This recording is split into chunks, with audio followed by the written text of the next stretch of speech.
my friendly nerds. Welcome to D3 Nerd Talk Podcast. I'm your co-host, Entue. And I'm Producer David. And this is episode 2, The Ring That Rules Them All. So this episode we're talking about probably the coolest item ever in comics, the Green Lantern Power Ring. So tell me what you know about the Power Ring of the Green Lanterns. They are green and glowy, and they make constructs, whatever you can imagine. Weapons, artsy stuff, structures. They can do tiny bit of healing. They talk. They let you talk to anybody in the universe. And it runs on willpower. Oh, and it hates the color yellow and fear. Yes, the ring of the actual Green Lantern Corps is correct. It is based on willpower. Now, who was the first Green Lantern? I don't remember his name, but his was magic. So, yeah. It was. And he was afraid. He didn't work against wood and yellow. He worked against yellow. It was Alan Scott. His ring was basically, according to the third or fourth retcon, the Guardians of the Universe, when they were starting to structure the universe and all that, put order in the universe, they found a lot of random magic. They gathered it together into something they called the Star Heart and shot off to space for some reason. Well, it landed on Earth and eventually got molded into a lantern-shaped object that saved Alan Scott's life, and he chipped a little bit of that lantern off and made a ring shaped like a lantern and had what he called the green flame. So all his constructs looked like a green fire. So yes, he couldn't affect wood randomly. But you're right, it is also magic based. That was in the golden age of comics. And of course, when the 60s came around, we were more sci-fi based on stuff. So when they decided to reinvent the Green Lantern Corps for the 60s, it became all about science and sci-fi. So yes, and do you know how, for somebody to take this back, who is the first Silver Age Green Lantern? Hal Jordan. And how did he get his ring? Abensor crashed on to Earth, and the ring flew to him. That's right. And as I said earlier, yes, it's based off of willpower. They can do constructs, a little bit of healing. You also talked about there was a universal translator. So any planet or species that is any of the Guardians or any of the Lanterns ever met, it can translate it. Now, do you know how many Green Lanterns there are in the Corps? At what time? Well, not current continuity is like maybe about 100, but at the height of the Green Lantern Corps, a couple thousand. There was 7,200 sector lanterns, because there's 3,600 sectors, and they had two lanterns per sector. But there also was more than that because there were special lanterns for different jobs. And so I'm right. You're right. So probably closer to 7,500. Okay, so the ring has changed over time, obviously, and there's also special rings that have come out in the comics. Like after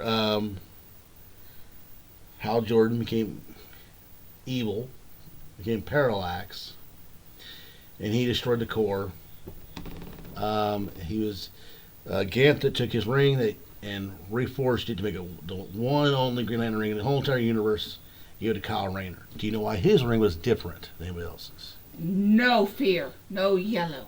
Right, because they eventually, Jeff Johns said it was the reason why it was against yellow wasn't because of the color. It's because that if the color of fear is yellow, so there's a yellow impurity or fear impurity in the battery because they trap Parallax in it. But since Parallax was gone, because Hal Jordan absorbed him when he absorbed the power battery, Kyle's ring didn't have that impurity. Why did they trap fear into the power battery of the Green Lantern? Well, it works as a prison to keep fear at bay, so fear would not rule the galaxy. Try to, Because the comics see stuff with it. It's just because they wanted to have the galaxy be a place where, people could hope and live and have society grow. And if you have fear, you can't do that. If you're too afraid to walk out of your cave, you're not going to discover, food sources and all this. So this is a way of helping people evolve. Okay. Well, Kyle's ring, again, was very special. It was only one, so it was genetically locked to him. No one could use it besides him unless he let them. Because he was chosen to be the last lantern. So you couldn't steal it from him. But there's an issue where he let Green Arrow use his ring to create a construct of an arrow to fire. He have arrows. And the effort just to make one arrow was almost too much for Green Arrow. Ollie? Yeah, because it's the amount of concentration and willpower you have to put into a ring to make any constructs is a normal human being couldn't really do that. Okay. It takes a lot of willpower to be a Green Lantern. You want somebody who could, no matter what, can keep fighting. So we want to make it so that anybody can use a ring, because anybody gets a ring and can use it so easily. Then how does the agoraphobic still have a ring? Because Jessica she started battling her own fears. She had the willpower to get out of her house and to live with fear. Now in the comics, they've discussed that there's different types of willpower out there. Originally we had Hal Jordan. They said that they wanted people who could live without fear. Because Hal Jordan was a test pilot, he never was afraid of anything. Kyle was the one who could conquer fear. Mm-hmm. But people like Simon Baz and Sir Jordan Mullen, they learned to live with fear because, like Simon Baz, he is I want to say he's Pakistani, I might be wrong, but he's definitely a Muslim American, so he's got to deal with the whole post 9/11 view of people of his race, and he learns to deal with the fear that he could walk out of his house and have a racist do horrible things to him, but he still lives with that fear. Okay. So, which again, it's just willpower is one of those things that is not really a very easily defined subject. So when they say you had to have willpower using your ring, like, you mean you're stubborn, or does that mean? If that's the case, then I can do it. Right. Now, of course, Kyle would eventually reignite the battery. They call him the torchbearer because he would eventually rebuild the battery, use his ring to relight it. Is Kyle the one that made the white lanterns? They would eventually come up with white lantern, yes. And since the power rings can make copies of themselves, he's able to copy his ring and make the core up again, rebuild the core completely. And around his time, that's when they started getting these 7200 regular lanterns, because a sector's pretty large. Because when they're the guardians of the universe, not just the galaxy, right? So Hal Jordan's 2814, just like all the other human ones, but he's not just protecting the Milky Way galaxy. He's also in Andromeda galaxy and issues too. So they doubled the size that way. It'd be a little easier to police. Now earlier I mentioned there's some special lanterns that aren't assigned to sectors, like the Honor Guard. Basically, they didn't want to get rid of all the human lanterns they had in the comics. They created a new job for them. So, like, Hal Jordan's not usually a sector lantern anymore. John, Guy. In fact, at one point in time, the only sector lanterns we had here was Simon Baz and Jessica were together Earth's or 2014's lanterns. So they have what's called the Honor Guard. They're like the special forces, or just they're the most veteran lanterns that, let's say you're in sector, let's call you 888, be your sector, right? Okay. And you have an issue you can't solve. You might think, well, you need some backup. Well, your sector partner might be on the other side of the sector. But we have an Honor Guard member who can get there faster, who can back you up. Can't they teleport? Now, they don't teleport, but they can use wormholes and rip some time to cut the time down. Plus, they can travel in hyperspace. They can go really fast. They can find shortcuts throughout. So it's like teleporting. Not exactly what we'll say, sir. The Indigo tribe can teleport. They're the only ones who can teleport. Those are the criminals. A lot more criminals, yes. So there's a ring called the Honor Guard ring. It's a special ring. It's silver on the sides. From what we know, there's no actually new powers for it. It just is like a badge of honor. Why? It just shows that you're a different lantern. So when our lantern sees like, oh crap, that's an honor guard. That's honor guard member Guy Gardner. He knows what he's doing. If he's in the field, you see that ring. Like maybe I should take the advice of him over another fellow lantern because he's to be an honor guard member. You've seen some stuff. You've done some great things. You probably solved a couple galaxy-wide, if not universe-wide, apocalypses. Now, like earlier I mentioned how they can copy rings. There's a thing called a deputy ring. You know what a deputy ring would be. You can please give me a guess what you think it might do. Okay, so I'm going to give you a deputy ring. You could do a lot of what I could do, but not as much. Yeah. Like the example earlier where I said, well, you're in your sector and you need backup. It's possible you can create like a couple deputy rings, give a couple people, like, here's a power ring, but it'll be... Are they like identical copies? They'll look just like a ring, but they'll have like either to be based on like, oh, well, your charge only lasts this much time, or the ring itself just dissolve in 24 hours, or you shut off when the mission's done, whichever. It'll be sharing your power, your power battery, but it'll allow you to have, backup. I don't like that idea. It's done a few times in the comics on Earth. The Hal's done that a few times. I don't like that. It's good for emergencies. Yeah, but how? How does the charges ring ever? So, how is that smart? What's your issue? Well, it takes the same amount of charges you got. If he doesn't have charge. Well, early on, that was a running joke that Hal would never keep his ring charged because he stored his ring in his locker at Ferris Aircraft. It wasn't until I want to believe it was Jeff Johns' era. Yeah, it had to be because when Sinestro became Green Lantern again and he was partnered with Hal, and he's like, he asked Hal, where do you keep your lantern? Well, it's in my locker. You learn that the ring can also open up pocket universes to store stuff. So Sinestro would store his in a pocket universe, so no matter where he's at, he can just open up the little universe, grab his battery out, charge it, put it back up, he's done. In fact, even the ring itself has a miniature universe inside of it. You can imprison people inside your rings. That's not scary. And it's usually depicted kind of like as a desert. Abin Sur had imprisoned a wizard in there at one point in time. I'm sorry. No, the image that's coming to my mind is Shazam. An evil wizard, an evil guy, but yeah, kind of like Shazam. But the guy, for some reason, Abin Sur, the only solution he could do is just imprison him in there, and eventually, Hal gets sucked to his own ring. I'm not even asking. Yeah. But you would think because it's green, it would be like a foresty, jungle-y thing, and the yellow ones would be like deserts and. Well, they don't want you to enjoy being imprisoned in the ring, so. I'm sorry. Plus, jungles are hot and sticky. Plus, you don't know, maybe, since Hal didn't know about it, maybe there was a better atmosphere put in there by Abin Sur, but without the willpower to keep that going on, you never know. Now, how much do you know about Sojourner Mullen? I know I mentioned her earlier.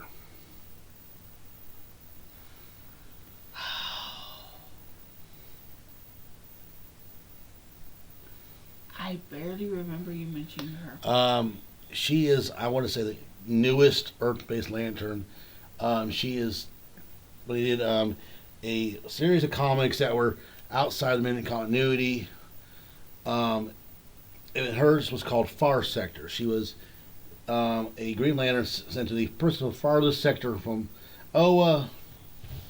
She was usually a police officer and hired for that. And well, originally these are kind of like the Elseworlds type comic, where this is a story, and this is another way of looking at things. Well, her Far Sector sold very well because it's a very well written comic. So she got brought into the actual continuity. But her ring is also different than everybody else's. She does not have a power battery for hers. Wait, how does that work? Well, the Guardian that gave it to her gave her a prototype ring that pretty much it recharges itself based off the willpower of the universe itself. So it slowly collects the willpower that's out in the universe and charges itself back up. It's a prototype, so it's not perfect. Right. And since she can't recharge it manually, she has to be very more careful how often she uses it and what she uses it for. She's a little more choosy. Like we've discussed a couple times already, how it's a translator. Well, in a place she's at, they have a device that she's used called it's called meatware. It's basically like a hardware you can attach to yourself that allow her to talk to other people and translate without using her ring. Okay, so she uses outside technologies. Right.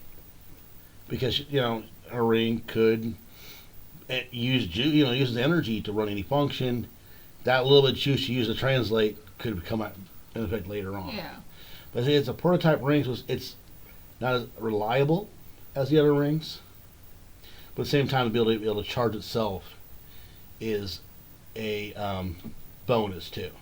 But again, like I discussed earlier, is when they discussed again the different types of willpower. She also can live with fear and deal with fear because when she's an African woman, she was a police officer, so she felt racism from her fellow cops and all that. So she learned to live with fear. That fear, that she has fear. She knows she has fear, but it's not like a consumer. Now I have a question. Yes. You pretty much the 3 different types of fear. The one you can live with, and all that. Are they different shades of green?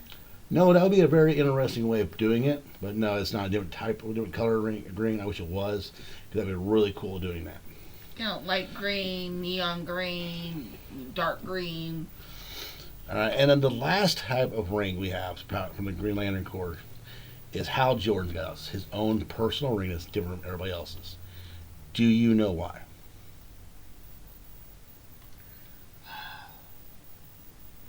Kyle has the yellow. Was his broken and put back together? No. One point in time, he became pretty much pure willpower himself. He got kicked out of the Corps.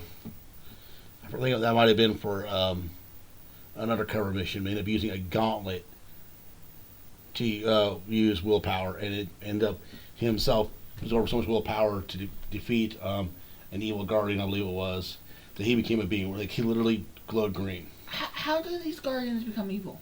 We'll discuss that in a second. Okay. Well, he became a being of pure willpower, but he noticed his control wasn't as refined as it would be with a ring. Mm-hmm. So he eventually took a piece of armor from a manhunter. And like the Martian Manhunters? No. Manhunters are before the Green Lantern Corps was made. Oh, the robots, Sentinels. Yeah. Okay. Yeah. Well, after they destroyed Sector 666, the Guardians like, oh, we messed up. Uh-huh. So they deactivated and reprogrammed them, and they still come back up and they're evil. Well, he took a piece of that and used his willpower to literally forge it into his own ring. Well, during a point in time when the United Planets had taken over the Green Lantern Corps, kind of like a quasi-federation, but they're kind of evil and corrupt. But when they took over the Green Lantern Corps, they cordoned off Sector 2814. We were quarantined, so they were trying to stop anybody with the Lantern acting and working inside our sector. So there was an issue where the Lanterns from the United Planets came to Earth, and literally they were going to arrest Hal because his ring was unregistered with the Corps, because his ring did not come from the Corps. It was his own ring. He has a connection to that ring that no one else can. Like literally, he could use his ring through walls. Like he could have the ring in the other room and pretty much close his eyes and let it do its thing.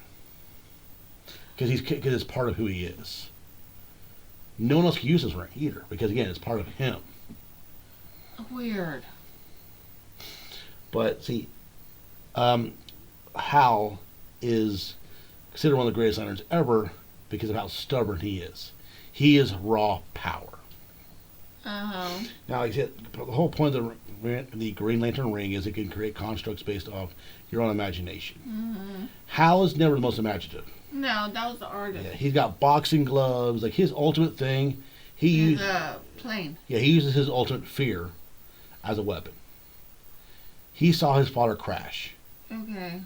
That was the darkest moment of his life, and he was afraid after that. He conquered his fear by becoming a pilot too. Yeah. But he will literally crash a plane into his enemies if he has to. That's like his ultimate weapon. So he's not the most bad, but he's the most stubborn. Like he literally killed a guardian by overriding the "Can I kill a guardian" command in his ring. Why are you killing a guardian? It was an evil one. There's several evil guardians because the guardians erase their emotions. That's part of the thing. Like they don't want to be emotional. Oh no! We learned about this from Star Trek. Vulcans need to keep their emotions just a little It's bit. something similar when the guardians got to a point they think, oh, emotions are bad. Thankfully, we had Sade and Gans who kept emotions, but that's a different story. They were in love and they got exiled. Yeah, but there was a guardian who interfered with, who went back in time to see the creation of the universe, went mad, and just the guardians themselves have done evil things because if you have no emotion, you just have intellect, you're willing to sacrifice your own troops. Uh-huh. Something like that. Why do people like to mess with time? I don't know. That's like the major comic thing. I know that. It's a good plot device, I guess. Okay, sure. Now, It's just annoying. All right, as I'm just discussing the various constructs, like how it's not creative. You mentioned the artist, Kyle. His constructs are the coolest of all. He was my first Green Lantern I read about. He was a comic book artist. So he got to do, like, he was a giant sci-fi nut, so he'd have giant mechs, or he literally drove across the galaxy in a sports car. Yeah. And then there's the architect. Well, yeah, but there is. There's still something you'll find funny. There's this really bad panel. It's a hilarious panel where, because Aquaman can't fly. Well, duh. This is 90s Aquaman, with the long hair, the beard, and the hook. No. So Kyle creates a construct of a dolphin for him to ride. It's supposed to be, it's really tough. It completely ruins it. Yeah, because, it's a dolphin. And it's just is this big tough guy riding a green fish to battle. Dolphins aren't fishes. Well, yeah, still, you know what I mean, though. Now, you mentioned the architect. Yes, there is John Stewart, who was the very first and only human to become a guardian. What? Yes. They're not the Smurfy peoples? There again, another evil guardian. Created the mosaic world, where he took pieces of different planets and made one planet with all these different cultures on it. I believe it was an experiment. Well, John eventually defeated them, and he became like the guardian of it. And his willpower became so great that he was legitimately become a guardian. He was on their level. They made him a guardian, and his goal was to watch those people. But yeah, he's an architect, so everything he builds is from the inside out. So there's the strongest constructs will get, because he has all the nuts and bolts. He has full realized things. Like most people, let's say if you were to create a giant gun, you're going to create the outside image of a gun and have it fire a bullet. That's all you're going to do. Okay, so the Arrowverse, like the TV show, Diggle is supposed to be John Stewart. Right. Okay. Yeah, he would have been John Stewart if they went that way. Because if I remember correctly, his adopted dad's last name, his stepfather's last name was Stewart, or his something like that. His biological father. Okay, that's it was. Yeah, and they did show a little box and saw green glow, so he would have been it.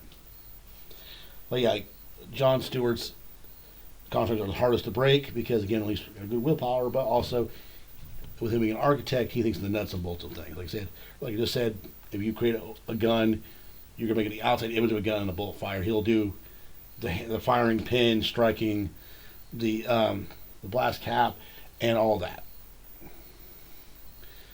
Now, of course, he also has a military background, which that was because of the Justice League cartoon made John more of a militaristic man. So they eventually added the comic. So Yeah. This is a man who literally sniped during the Sinestro War, sniped a Sinestro Corps member 3 sectors away. Like he literally created a sniper rifle and shot a man 3 sectors away. But you can't, cosmic winds. I don't really understand that, but I know that they exist, and they're kind of like air currents and everything else. You can't predict those. So how? Well, he pretty much willpowered that bullet to travel that far and fold in space and all that too. Now, there's our last main Earth Lantern we'll talk about is Guy Gardner. Guy, he's like the Booster Gold of the Green Lanterns, I know. Yeah, but that's a good way to put it. He's a jerk, a smart aleck, but he's a fighter. So his weapon, his contracts be something like a baseball bat. One of his most famous ones. He, again, another simple one, but he doesn't give up either. He's stubborn. Nathan Fillion's the only reason why I tolerated him in the Superman movie. And he did a good job of being him. He did. But he's still Booster Gold, and I don't like Booster Gold. And he's actually, besides Kyle, he's my second favorite. He's my second favorite Lantern. Kyle's my first, then it's Guy. Because Guy's just, especially if you read him with the Jeff Johns run, where do you realize why he does the things he does, who he is. He was a product of abuse. He would get punched so his brother wouldn't get punched. He doesn't give up. He's not the pretty guy. He's not the one who gets sent on to, a ambassadorial mission. But if you want to get that job done, you'll send Guy. Like Kilowog. Kilowog's got a lot more tact. But yeah, Kilowog is a good example of somebody you would send to get the job done. But if you need like somebody rescued, Guy will sit there, he will not give up. Okay, that makes some sense. In fact, when the short amount of time when the Sinestro Corps and the Green Lantern Corps were working together as a one unit, there's this great issue where to instead of you can't go kumbaya, shake hands, be all lovey-dovey with your enemy, right? You had to earn their respect. Well, his way of earning respect is to find the biggest guy in the yard and pick a fight with him. He chose prison rules. Right, so he chose Arkillo, who was a lieutenant of Sinestro, and this guy is, again, kind of like their version of Kilowog. He's a big, muscle-bound guy, and he's like 3 or 4 times Guy's size. Did he go for the knees? Because you take a guy out by his knees. Guy took out his power ring, fought him without a ring. That earns respect. Yep. His way, he ended up taking an eyeball out in the fight and breaking one of his fangs off. By the time that John Stewart got there, Guy had won the fight, but had enough internal injuries that if he didn't get immediate surgery, he'd been dead. Wow. Now, see, I've been reading Green Lantern since, of course, the 90s when I got into comics. They always describe it as the greatest weapon in the universe. To me, I always thought that was kind of a very limited view of it. Because if you see stuff like, I can't remember her name right now. It's Entue, I want to say it is. Sinestro's daughter. Still weird. She is a doctor. And she will make very, very intricate medical machines to help her perform procedures. Well, that makes sense.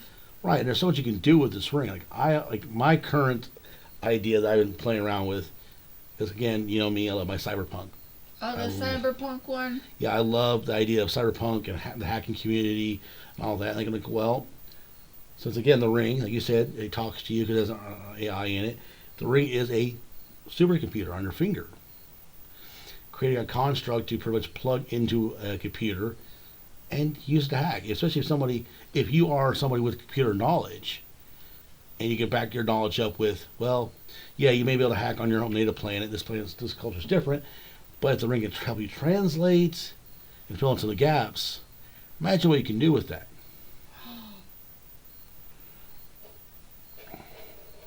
I'm gonna mix, genres again. Anyway, imagine you have a power ring and you get in a Klingon ship. You could drive it no matter what. Well, that should be part of your translation function because you can sit there and, you know, have it scan a panel and tell you what it says. Or more from Farscape. Well, yeah. Yeah, you could become a pilot with the ring.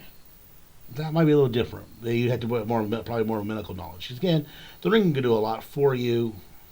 Like you can tell it scan for radiation, or scan the blood sample. Scan for DNA.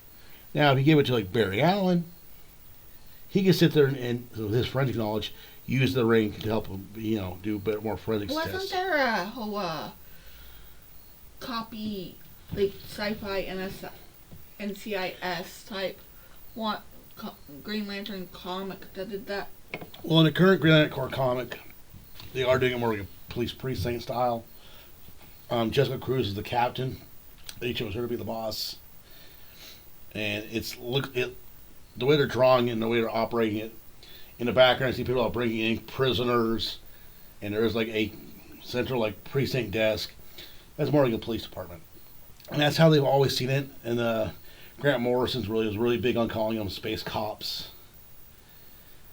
But I kind of see it as more than just that.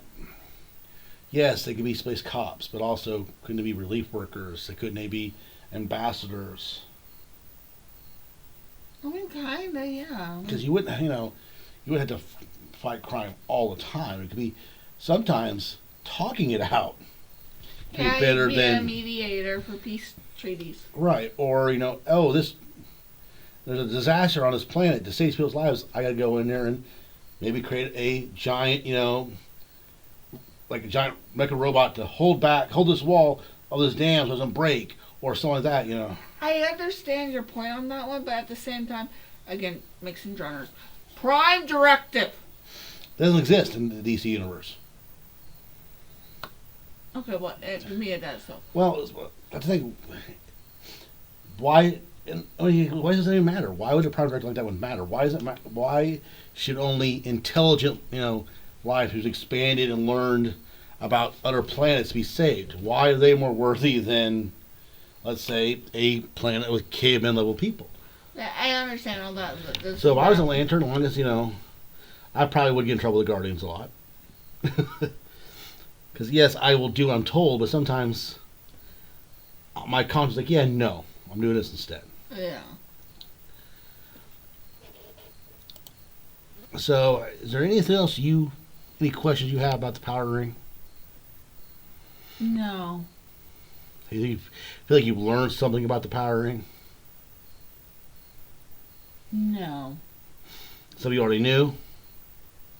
You talk about it so much, it's not funny. That's like your big thing. Do you understand why I say this is I literally call this episode The Ring That Rules Them All? Because it does whatever. Because you can forget Lord of the Rings and Sauron's ring and all that. The Power Ring can do that and plus so much more. You can turn invisible with a Power Ring. You can literally make a shield around you that bends light. You can literally put a shield around your ring and no one can see it. You can also fly in space without a spacesuit. Right. And you may not have to eat. You don't have to pee or poop either, apparently. It filters all toxins and stuff while you're in space. So theoretically, it could potentially sustain you.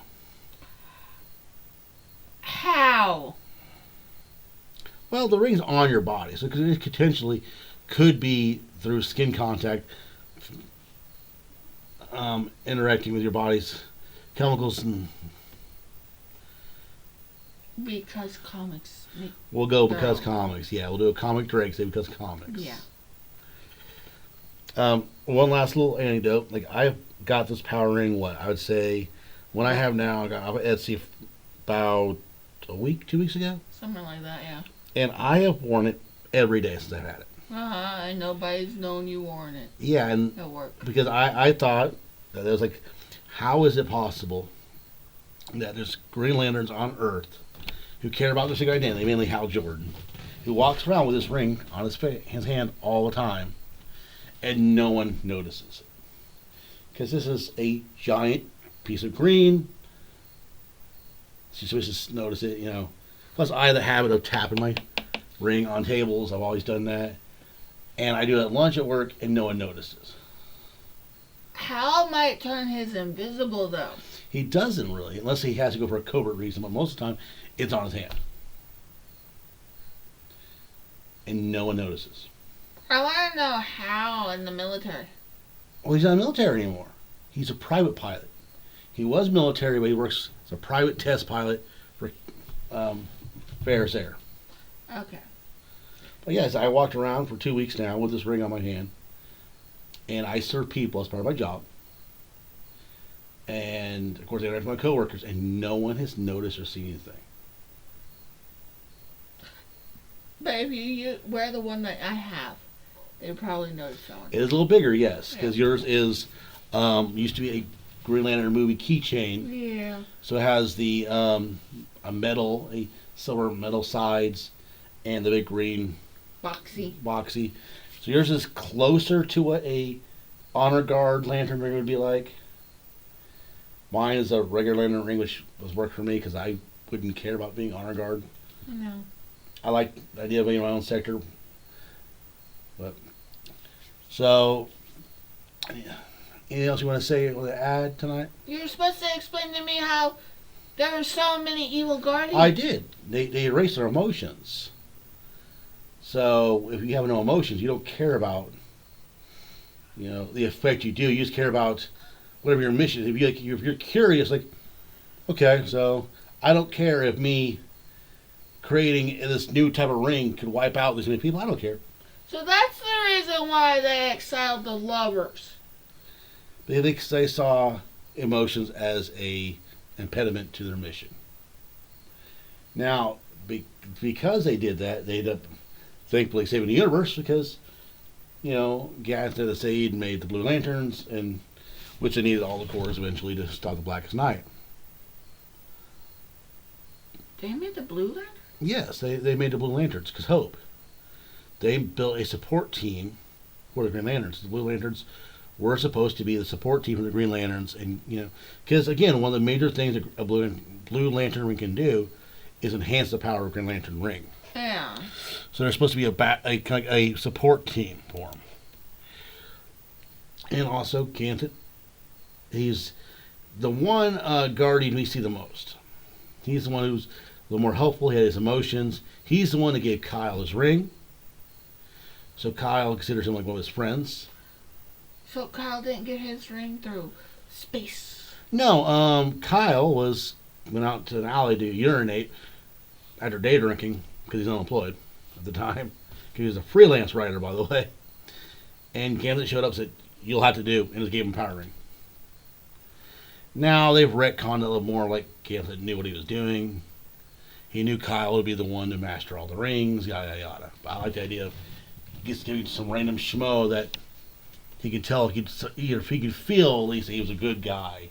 Without our will. Yeah, and just gave him the ring. Yeah, no, it's it. See, Ganthet's the one also, like he was with Hal Jordan and Green Arrow when they did the whole hard traveling heroes thing. He traveled the America in a pickup truck with them and saw the world, so he just understand people better. Weird. Well, if there's anything else, if you have no other questions, go ahead and call it a night. Yeah. Have a good night, my friendly nerds.